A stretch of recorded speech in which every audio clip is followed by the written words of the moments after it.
Assalamualaikum warahmatullahi wabarakatuh. Perkenalkan, nama saya Ridwan Firman Pamungkas, NIM A1H1211062. Di sini saya akan mengedukasi masyarakat tentang peredaran hoaks di sosial media. Baiklah, di sini saya akan menyampaikan pengertian literasi digital. Literasi digital merupakan pengetahuan serta kecakapan pengguna dalam memanfaatkan media sosial atau media digital seperti alat komunikasi, jaringan internet, dan lain sebagainya. Ada pula contoh dari kegiatan literasi digital ini, yaitu 1. Penyediaan kelas virtual sehingga siswa dapat belajar di mana saja dan kapan saja. 2. Berkomunikasi antar warga sekolah menggunakan teknologi digital seperti email dan media sosial. Pengarsipan digital, dan yang terakhir membuat dokumentasi keluarga seperti foto dan video. Hoax atau berita bohong, yaitu informasi yang dibuat atau rekayasa untuk menutupi informasi yang sebenarnya. Itulah adalah pengertian hoax. Di sini saya akan menjelaskan tentang hubungan literasi digital dan hoax. Fenomena penyebaran berita hoaks lantaran masih rendahnya literasi informasi digital masyarakat negeri melalui internet. Maka kita sebagai masyarakat harus menambah wawasan tentang literasi digital agar kita tidak mudah terjebak hoaks. Apabila literasi digital kita rendah, maka kita akan mudah terjebak di dalam hoaks, tidak bisa memilih info yang benar dan fakta. Literasi baca yang rendah sebagai akibat dari edukasi yang rendah, dengan cara memberikan tambahan pengetahuan dan peningkatan pendidikan di Indonesia, agar kita bisa menambah wawasan kita tentang literasi digital agar tidak terjebak di dalam hoaks. Baiklah, di sini saya akan menjawab pertanyaan tentang apa penyebab terjadinya hoaks. Terjadinya hoaks karena ada keinginan untuk eksis lewat sensasi yang disebabkan di dunia maya dan adanya rasa kebencian ini hingga berita yang palsu agar yang orang juga ikut membencinya. Kemudian cara mengatasi hoaks itu, kita sebagai pengguna internet harus lebih bijak dan selektif dalam menerima informasi. Sekian, terima kasih. Agar kita terhindar dari berita hoax, adapun tips-tips untuk menghindar berita hoax tersebut. Yang pertama, kita harus lihat sumber pengirim pesan. Jangan mudah terpancing dengan orang-orang yang tidak kita kenal yang mengirim pesan kepada kita.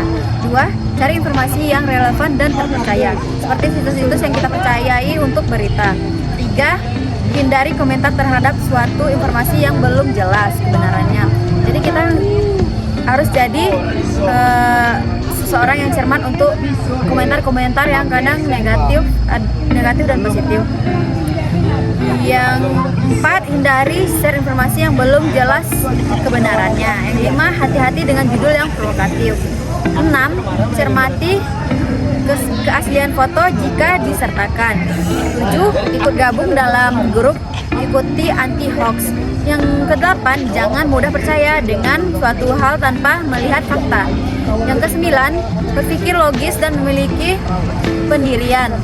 10, membaca berita pada sumber yang terpercaya. Baik, itulah tips yang dapat kami berikan. Terima kasih. Itulah penjelasan dari kelompok kami tentang hoax. Nah, di sini kita sebagai pengguna media sosial harus pintar dan bijak dalam memilih berita, sehingga kita tidak termakan berita hoax.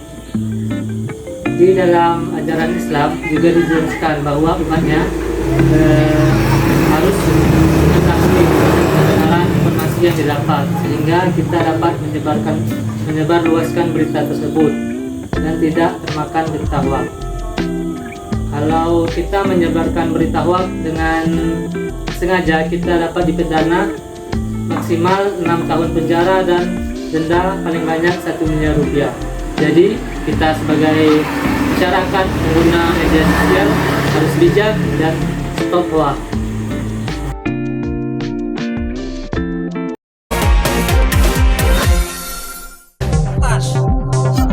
Beredar kembali video telur palsu berdurasi 2 menit 38 detik. Dalam video ini, seorang pria menjelaskan mengenai telur yang bungkusnya terbuat dari kertas dan terdapat silikon di dalam kuningan telur. Namun berdasarkan penelusuran, video klaim telur palsu tersebut tidak benar atau hoax. Pria yang berada di dalam video yang viral di masyarakat ternyata tidak paham cara membedakan telur asli ataupun palsu.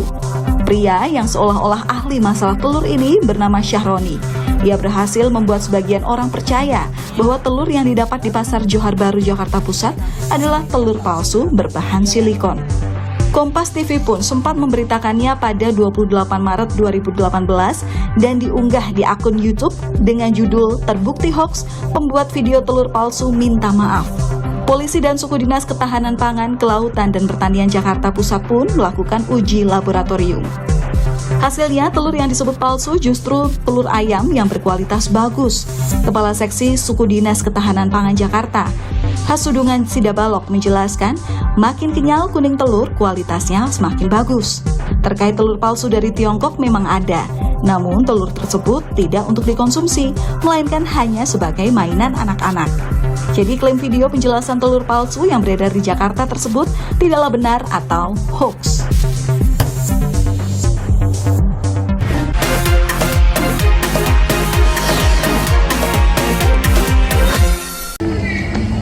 Baiklah, sekian video yang dapat kelompok kami sampaikan tentang beredarnya hoaks di sosial media. Semoga dapat mengedukasi bagi masyarakat dan kalian semua yang telah menonton video kami. Kurang lebihnya mohon maaf. Sekian, wassalamualaikum warahmatullahi wabarakatuh.